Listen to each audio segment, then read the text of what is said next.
Reviving the old Silk Road, China pledges billions of dollars for massive new trade routes over land and sea. Can the mega project succeed? Who will benefit? How will it change global trade? This is Inside Story.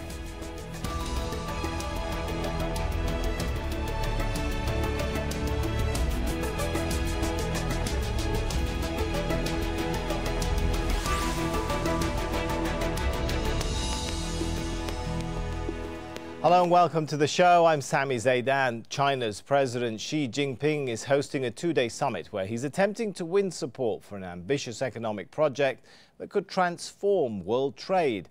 It's called the One Belt, One Road initiative, a modern take on the old Silk Road. Well, the project aims to create a vast network of new trade routes in Central Asia, the Middle East and Europe. Now, many argue by championing this massive project, China aims to make trade with the rest of the world easier. We'll go to our guests in a minute, but first, this report from ADRIAN Brown at the summit in Beijing. President, Communist Party General Secretary, and now chief salesman for a project that aims to put China at the center of world trade.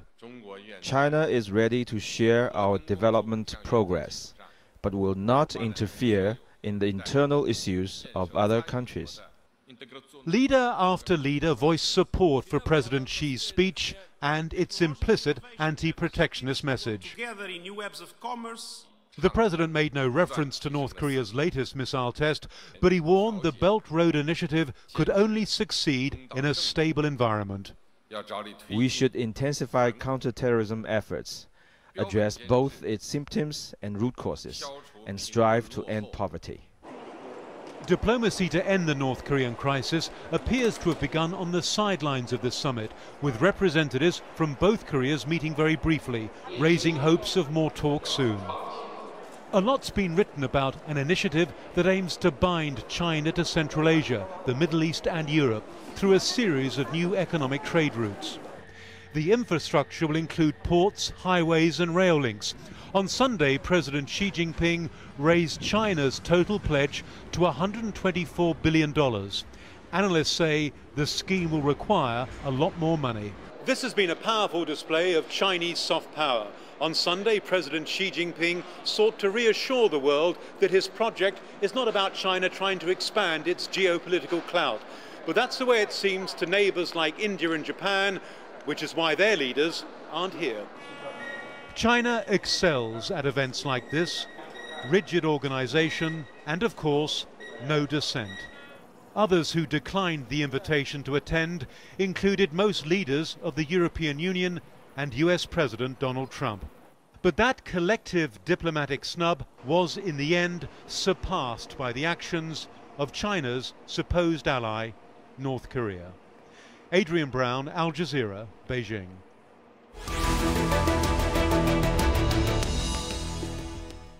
So what will the project look like? Well, it's renewing trade links along the ancient Silk Road, as we mentioned, expanding infrastructure between Asia, Africa and Europe. More than 65 countries are involved, representing 60% of the global population and somewhere between 40 to 60% of global GDP. It includes land routes, new roads, rail lines from China to Europe, Laos and Thailand, and sea routes too, because China has bought ports in Turkey and Pakistan. Now, President Xi raised China's total pledge to $124 billion. Analysts say the scheme will require a lot more money. China expects to import $2 trillion worth of products from countries participating in the Belt and Road Initiative over the next 5 years. Let's go to our guests now. We have joining us from Hong Kong, Pauline Loong. She's the Managing Director of Asia-Analytica. In New Delhi via Skype, Jabin Jacob, Fellow at the Institute of Chinese Studies, and also via Skype in London, Bruno Macaes, a former junior minister for Europe in the Portuguese government. Welcome to the show. If I could start with Pauline. So when you look at some of those figures I mentioned there, Pauline, 60% of the world population, 75% of the planet's energy resources, it sounds like this project has the potential, at least, to reshape the world, does it? Yes, if everything goes as everybody hopes it will go, smoothly, with no problems, yes, it could reshape the world. But the big question there is, there are so many obvious hurdles and problems that the problem side of the project is going to dominate, at least in the first few years. Let's talk a little bit about some of those problems. Bruno, the project's economic stats may conceal the fact of the multiple technical, administrative, infrastructural, even cultural differences amongst the different countries. Is there any appetite to actually bridge some of those divides? It will be difficult, but then the first thing they tell you if you talk to those responsible in Beijing is that this is a 30-year project, not a 5-year project, not a 10-year project. So there's going to be lots of bumps on the road, some technical, others have to do with security. Pauline already raised that issue, and we've seen obstacles that are really daunting when it comes to security in areas like Pakistan, Afghanistan. And then I think also a growing sense, which was not there at the beginning, but it's starting to be there, that this could be a threat for some of the major economic players in the world, like the United States and the European Union. That will also be a major obstacle. Do you expect, Bruno, that there will be perhaps some kind of moves against it or to undermine it from some of those key global players? No, but I don't think so. Not in those terms. But the project requires engagement. The project requires cooperation. And I think we're going to see that on different levels from countries like Russia, European Union, and the United States. When it comes to the European Union, for example, we've seen a number of countries, 3 or 4 in Eastern Europe, the Baltics, that are truly engaged with the project, and other countries are not at all. So I think we're going to see a lot of that. It's an obstacle for China, of course. China wants countries to play their part in the initiative, not just to watch. Jabin, the region covers an area that's estimated to have a serious infrastructure deficit, something to the tune of 26 trillion US dollars. Who's going to come up with the money for that sort of development? Well, you know, China is certainly making a big effort to bridge that gap. But, you know, you also need to remember it's not only China, but several other regional economies, including the Americans and the Japanese, who have also put in a lot of money into infrastructure projects in Asia for several decades now. India itself has several connectivity projects running across boundaries for several years now. Of course, China dwarfs many of these projects in scale, in the way it sells them. But unlike other countries, China hasn't really worked out some of the technical detail that was mentioned, some of the problems that might arise. Other countries sort of play it, shall we say, slowly, gradually, try and take as many stakeholders on board as possible. So transparency is a big issue as far as the Chinese are concerned. And I think some of those problems are likely to crop up as we go along. Jabin, take us through some of the technical details that haven't been ironed out. Well, for one, you know, just take railways, for example. Each of these countries across Asia have different gauges for their railway tracks. So that's something that needs to be fixed. At the moment, they are just transported from one coach, from one gauge to the other. Then there are issues of, well, you know, questions of currency management, financial transactions, all of this. You know, China is also trying to use this as a vehicle for the internationalization of the renminbi. But quite a few countries, including allies, I mean, its so-called allies, are uncomfortable using the Chinese renminbi. They still prefer the US dollar. So there are transaction costs that can come into the picture as well. All right, let's take some of those points, if I may. We'll come back to you in a moment, Jabin. Let me take some of those points to Pauline. What is the official line from Chinese officials when they talk about or when they address some of these challenges? You know, one that often comes up is one which Jabin pointed to there, that the railway tracks alone don't always line up. Yes, well, the official line in China, not just on the Silk Road project, but on most things involving government policy, is to be upbeat, positive, and vague. So it's very difficult to pinpoint, for instance, where the rest of the funding will come from.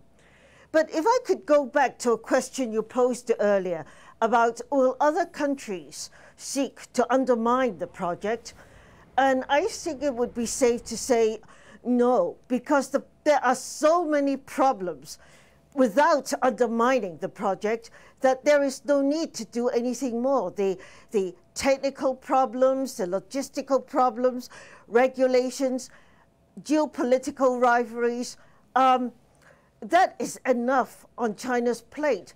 And there's no need for anybody to even think of putting any more on it. But hang on, Pauline. I mean, if you let me be devil's advocate, as they say, for a minute here. President Xi, when he's talking about this project, talked about how he sees it as an alternative model to rivalries.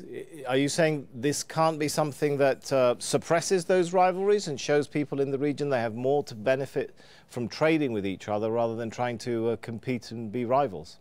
Players in the region, countries in the region, take ASEAN for instance, have always taken the attitude, let's do business rather than fight. It's easier said than done. When you're talking about business, okay, you talk about business. But when you're talking about border, India and Pakistan, for instance, India has expressed concern over sovereignty because one of the link to Pakistan supposedly cross over Indian territory. So it is an ideal that all countries say they aim for. But when it comes down to it, it's very difficult to find a solution where everybody is going to play nice with each other. In a sense, Jabin, is China now emerging as the leader of the new free trade movement in the world, as the US apparently is heading towards more protectionism under President Donald Trump? I think that's a bit of an overstatement. Talk is easy. What we need to see is what happens in practice. And I think in practice, just take India's own trade negotiations with, or trading problems with China. We find that there are several non-tariff barriers to entry into the Chinese market for some of the products that we are the most competitive in. For example, pharmaceuticals, IT products, and so on. So I think, and even now, even in the case of Pakistan, for example, the Pakistan Business Council, which is an association of Pakistan enterprises, have actually, made a report of the 2007 China-Pakistan FTA and found that this was actually working against Pakistani interests. Pakistan has actually lost jobs. So in addition to the jobs promised under the China-Pakistan Economic Corridor, this corridor will also have to compensate Pakistan for the jobs lost in the last 7 years. So I think to call China an exemplar of free trade, I think that's overstating matters. So is this, Bruno, really about creating a one-way directional free trade impact on the global movement of goods and services, sort of the freedom to export Chinese goods to the rest of the world, but a good dosage of protectionism back home in Chinese markets? Yeah, that's quite correct. In my current job, I work with some European companies that want to enter the Chinese market, and they can't. The obstacles continue to be very, very significant. I think China is interested in opening up on its own terms, slowly. Might any of that change, though, as a result of a project like this? I mean, to quote, again, quote the official line here, $2 trillion worth of products from other countries participating in this initiative over the next 5 years. Right, I think that is changing. I was in EU in China recently, and I was there actually when a train arrived from Spain, sort of an early symbol of the New Silk Road. And he was bringing, of course, the Spanish products, unique Spanish products that the Chinese are very interested in, like wine and sunflower oil, things like that. But of course, that's not really what Europeans are interested in primarily. That's not going to be very significant. And China continues to be very close on financial services, on the new artificial intelligence sector, things like that, which will be more important. I think China will slowly open up, and this will help. But again, it will be on its own terms. And the idea is that China is going to be the center of the new global networks being created. And this, for Europe and for the United States and for Japan to some extent, is going to be difficult to accept. We're used to being at the center. So I think this is where there's a possibility for a certain clash of visions. And let me just say quickly that, for example, Russia, in public, we see President Putin very engaged and is there in Beijing today. In private, Russian diplomats will tell you, and it's not a secret, that they're very worried and that they're afraid that the Russian Far East and Siberia will become even more of a backwater than they already are. Because, of course, these trade routes are going to go through the south, and the famous Trans-Siberian will become, it is already in this repair, will become really a sort of a historical monument more than an active trade link. All right, so the aim perhaps, Pauline, to make China the centre. But the centre of what? If this is not a free trade area, it's not an Asian version of the EU, what is it then? Basically, I see this not just as a trade and business project, but it's also to do with international relations. I think China is trying to protect and safeguard its international relations in a world that is changing very fast, where there are lots of risks and lots of doubts about what's happening. So if you have a good business relationship, a good trade relationship, no matter how small, it also helps to ease any bilateral friction that there may be. So I think that aspect of it matters just as much to China as the commercial aspect. Now, India is one country. And also, you know, your point ahead, about Pauline. the, you know, $2 trillion. $2 trillion. The devil is in the detail. I mean, for instance, the Chinese could say, we want to buy $500 billion worth of goods from the US in the high-tech area, exactly the area where the US will not sell to China. So, you know, you've got to look at the details, not just at the headline numbers. All right, well, India is not participating, of course, in this project.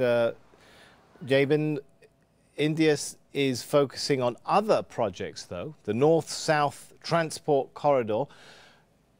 Are we going to see an increase in rivalry rather than a decrease, at least when it comes to the relations between India and China? See, I mean, I would agree with Pauline when she said, you know, we don't really need to complicate matters because China has plenty on its plate already. All of these projects can run in parallel with each other. These don't have to compete. But you know, the more important question from India's perspective is the one that you asked Pauline just now. What is this about? You know, and as far as India is concerned, this is not just an economic project. This is not just an infrastructure connectivity project, because there are several of these already around. But this is about bringing China front and center to the front and center of Asian politics once again. And you know, China has... Isn't that, some would say, Jabin, isn't that inevitable right now, especially if the US is heading towards some kind of retreat?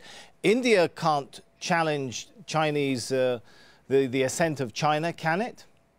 No, it's not about challenging the ascent of China, but it's about, you know, holding China to at least what it's rhetoric. I mean, you hear President Xi Jinping's speech here just now.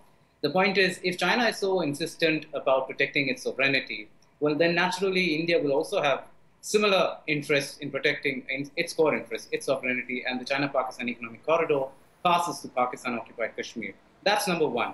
Number two, this is not, you know, all of these projects are actually backed by cultural exchanges, people-to-people contacts, but again, with a certain twist, if I might say so.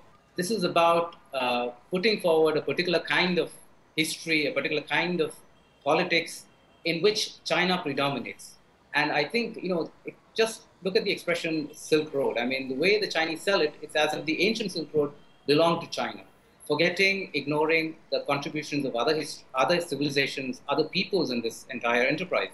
So I think, but isn't that the point which the Chinese president is making, again, to be devil's advocate here, when he's inviting so many heads of states and so many countries to participate in it? From his perspective, could he not argue, well, I'm trying to internationalize it and have everybody have a piece of the cake? So that's true, but the point is, again, the devil is in the details.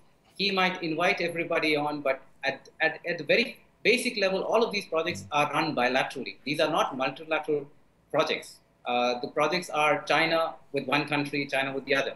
So it's not as if it were a multilateral, if it had a multilateral structure, rules, terms of agreement, then we would say yes. I mean, India did participate. That is a very important point.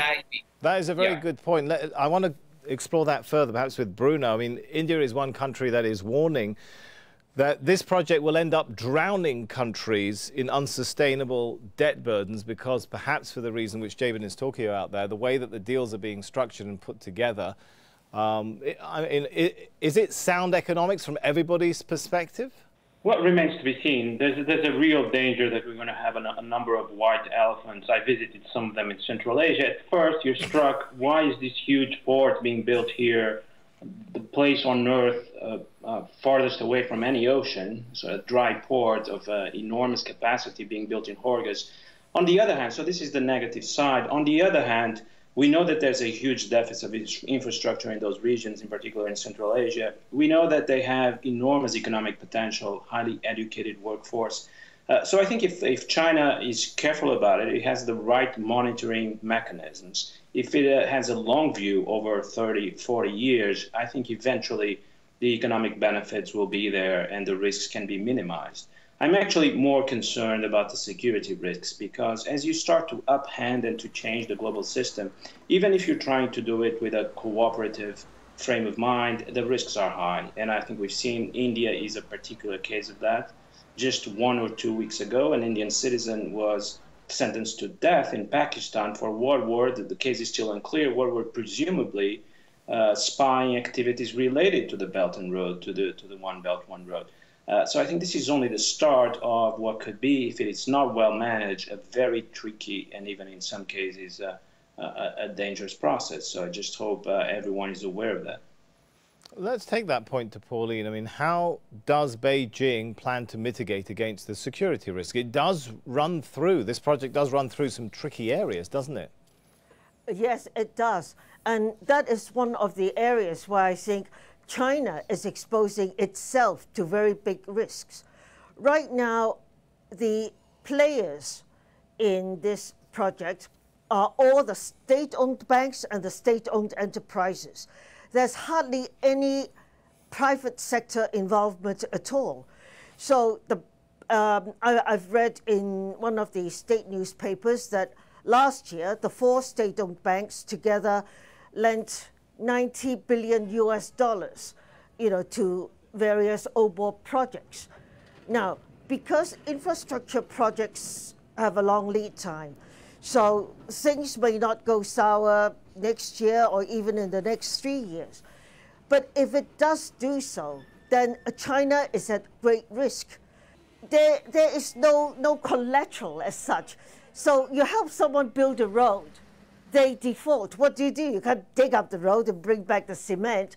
Or if you help someone build a port, you start quarreling, they say, okay, I'm going to nationalize the port. So I actually see a big risk for China in doing this.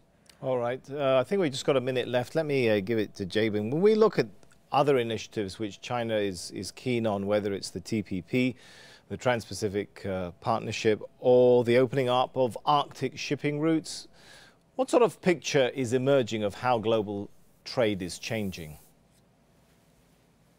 I think China's primary interest is its domestic politics, domestic economy.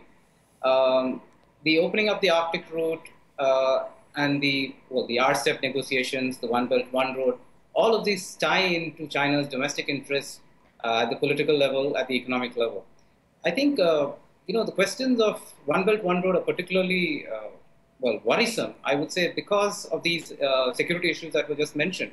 I mean, I don't think China is going to be as, shall we say, cumbersome as to push countries to the extent that they will oppose some of these projects. I think what China is going to do is, well, okay, you can't repay us, fine, then we'll just take an equity, we'll just take care of the land around this particular project. And that's the sort of thing that is already happening in Pakistan, right, in Sri Lanka.